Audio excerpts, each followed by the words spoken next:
কেন নামাজ পড়ো না ভাইয়া? এই বাপ, মুসলমানের বাচ্চা, কেন নামাজ পড়ো না? ছেলেরা আমার, কেন নামাজ পড়ো না? কেন নামাজ পড়ো না? মালিক আর কেমনে বললে নামাজ পড়তে? রাসূলুল্লাহ সাল্লাল্লাহু আলাইহি ওয়াসাল্লাম হাসরের ময়দানে জিজ্ঞাসা করবে, উম্মত, পিঠটা তায়েফের পাথরের আঘাতে চাল্লির মতো ছিদ্র বানায় ফেলছিলাম, ক্ষুধার কষ্টে পেটে পাথর বাঁধছিলাম, 3 মাস আমার ঘরের চুলায় আগুন জ্বলে নাই, আমি উম্মত দান দান শহীদ করে রক্তে ভাসে গেছি, 23টা বছর আমি কোনোদিন ঠিকমতো ঘুমাই নাই, এত কাঁদলাম, এত রক্ত ঝরাইলাম, বিনিময়ে তোর কলজাটা নরম করতে পারলাম না, তোর দিলটা নরম করতে পারলাম না উম্মত। আমি আর কত কাঁদলে তুই আমার কথা শুনতাম? আমি আর কত রক্ত ঝরাইলে আমি নবীর কথা মনে পড়তো? বলেন, কি বলবেন ভাই? বলেন, কি জবাব হতে পারে তখন? আল্লাহ আল্লাহ আমাদেরকে বুঝ দান করেন। হযরত মাওলানা ইয়াহইয়া ইউনুসী দামাত বারাকাতুহুমুল আলিয়া, মাওলানা আপনাদের সামনে এতক্ষণ পর্যন্ত গুরুত্বপূর্ণ কথা বলতেছিলেন। এই সর্বশেষ যে কথাগুলো বলতেছিলেন, একটি গুরুত্বপূর্ণ হাদিস আপনাদের সামনে পেশ করলেন। আমি হাইটা আস্তে আস্তে শুনতেছিলাম। হাসরের ময়দানে আল্লাহ তাআলা তার বহু বান্দার আমল ধুলির মতো উড়ায় দিবেন, ছুঁড়ে ফেলে দিবেন। সাহাবায়ে কেরাম অবাক হয়ে জিজ্ঞেস করবেন, সাহাবীরা জিজ্ঞেস করছেন, ইয়া রাসূলুল্লাহ, তারা কারা? তো নবী সাল্লাল্লাহু আলাইহি ওয়াসাল্লাম বলছেন,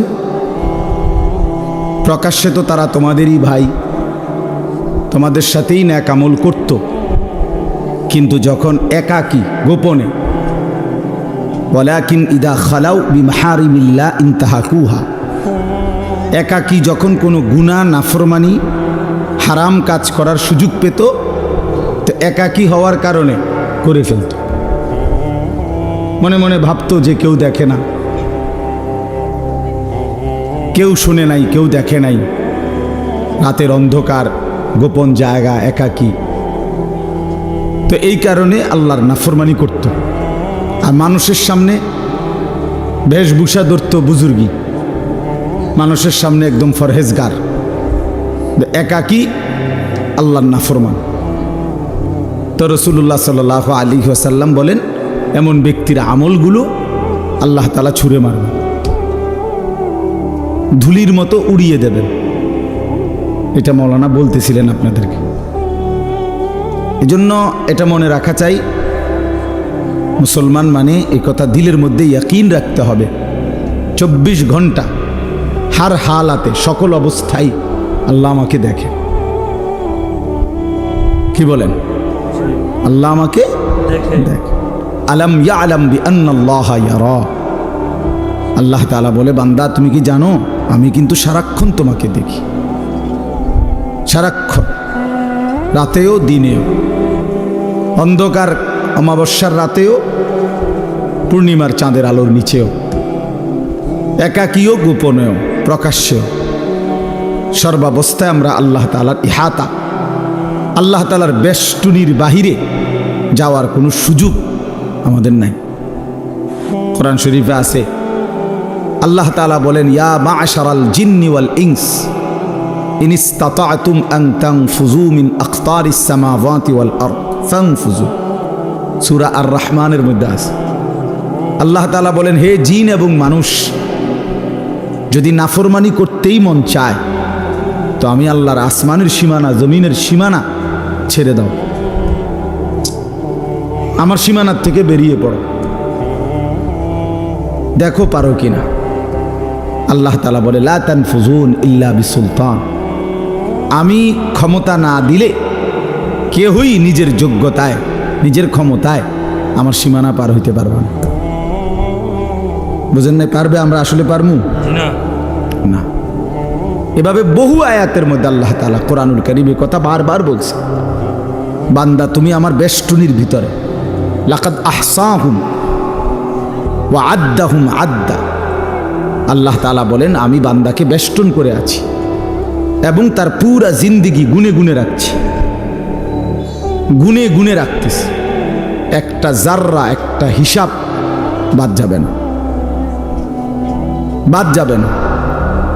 আহসাহুল্লাহু ওয়া নাসু। আল্লাহ তাআলা বলেন বান্দা আমি গুনে রেখেছি, তুমি ভুলে গেছো। তোমার হয়তো মনে নাই তোমার পুরা হায়াত, আমি আল্লাহ তাআলা হিসাব করে রাখছি। হাসি দিছো কয়টা, কাঁদছো কয়বার, হাত উপরে উঠাইছো কয়বার, নিচে নামাইছো কয়বার, অক্সিজেন গ্রহণ করছো নিঃশ্বাস কয়বার, আবার ছেড়ে দিছো নিঃশ্বাস কয়বার। আল্লাহ তাআলা বলেন সব আমার ফেরেশতা হিসাবের মধ্যে লিখে রাখছে, সব হিসাব। এজন্য বাপ, এটা বহুতই জরুরি বিষয়। নিজেরে বুদ্ধিমান ভাবতে নাই, নিজেরে চালাক মনে করতে নাই। পৃথিবীর সবাইকে ফাঁকি দিলে কি হবে? আল্লাহকে ফাঁকি দেব কিভাবে? আল্লাহকে ফাঁকি দেব কিভাবে? আর বিচার তো আল্লাহ করবেন, ফায়সালা তো আল্লাহ করবেন। দুনিয়ার সবাই বলল ভালো, মালিক জানে আমি অসৎ, তো লাভ কি হলো? এই জন্য আমরা প্রত্যেকেই একাকী গুনার ব্যাপারে সতর্ক থাকি। যুবক ছেলে যারা আছো তোমরা ভাই, এটা তোমাদের মধ্যে বেশি দোস্ত। রাতের আধারে তুমি মনে করো কেউ দেখে না, এই জন্য তুমি সারা রাত মোবাইলের মধ্যে নাচ গান ছবি দেখো। দোস্ত আমার, মনে রাখো যে মালিকের চোখ দিয়ে দেখতেছো সে মালিক তোমারে দেখে। যার হাত দিয়ে মোবাইল চালাচ্ছ তিনি কিন্তু দেখেন, তিনি দেখেন। ওয়াকাফা বিদুনুবি ইবাদিহি খাবীরাম বাসীরা। আল্লাহ তাআলা বলেন আমার বান্দার সমস্ত গুনার হিসাব রাখার জন্য আমি আল্লাহ একাই যথেষ্ট, আমি একাই যথেষ্ট। বান্দা তুমি দেখবা আমি আল্লাহ তাআলার কাছে হাসরের ময়দানে যখন তোমার আমলনামা দেয়া হবে, নিজ চোখে তুমি দেখবা লা ইউগাদিরু সগীরাতান ওয়ালা কাবীরাতান ইল্লা আহসাহা। আল্লাহ তাআলা বলেন বান্দা নিজেই বলবে আল্লাহ ছোট কিংবা বড় আমার জীবনের কোনো কিছুই তো এই হিসাবের খাতার থেকে বাদ দেয় নাই, সবই তো উঠায় ফেলছে। কারে দিয়া লেখাইলেন? একটা বিন্দু, একটা নিঃশ্বাস, একটা হাসি কান্না, ভালো মন্দ কিছুই তো বাদ দেয় না। এইভাবে নিখুঁত আমলনামা তৈরি করছে ফেরেশতা। এই ডান কাঁধে বাম কাঁধের ফেরেশতা এক সেকেন্ডের জন্য বিশ্রাম করে না। ফেরেশতার কোনো বিশ্রাম নেই, ফেরেশতার কোনো ক্লান্তি নেই। সৃষ্টিগতভাবেই তারা এমন। ফেরেশতা আল্লাহর হুকুমের বিরোধিতা করতেই পারে না, ফেরেশতা আল্লাহর হুকুমের অবাধ্য হইতেই পারে না, সিস্টেমে নাই। এই লাইটটা নিজে নিজে বন্ধ হইবার কোনো যোগ্যতাই নেই। এটা আমরা মানুষরা এটা সুইচ বন্ধ করতে হবে, অথবা ওই বিদ্যুৎ যেখানে চলে যায় সেখানেও তো সুইচ বন্ধ হয়। কিন্তু এইটা নিজে যে আমি 1 ঘন্টা ধরে জ্বলছি এখন একটু বন্ধ হই, এরকম কি ক্ষমতা আছে কি? নাই। ফেরেশতা এমন। এজন্য এটা মনে রাখা চাই। আমার বুঝলেও ভালো, আপনি বুঝলেও ভালো, বয়স্ক বাবারা বুঝলেও ভালো, নওজোয়ান সাথী তোমরা বুঝলেও ভালো। নিজেকে কোনোভাবেই চালাক মনে করতে নেই। আল্লাহ তাআলা বলেন বান্দা তুমি তোমারে বুদ্ধিমান ভাইব না। বুদ্ধিমান কোনো নাফরমান বুদ্ধিমান হয় না, খোদার কসম। আল্লাহ তাআলা বারবার কোরআনে বলছে কোনো বেঈমান, কোনো নাফরমান